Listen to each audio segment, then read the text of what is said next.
Kad pati dzīve šķiet traka, kas zina, kur slēpjas neprāts.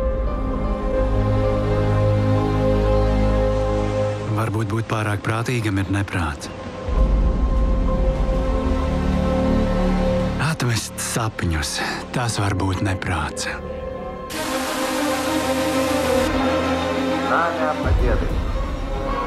Pārāk daudz saprāta var būt neprāts.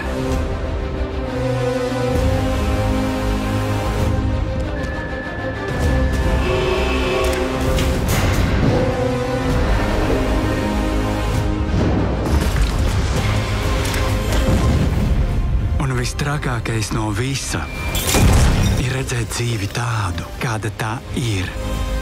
Nevis tādu, kādai tai vajadzētu būt.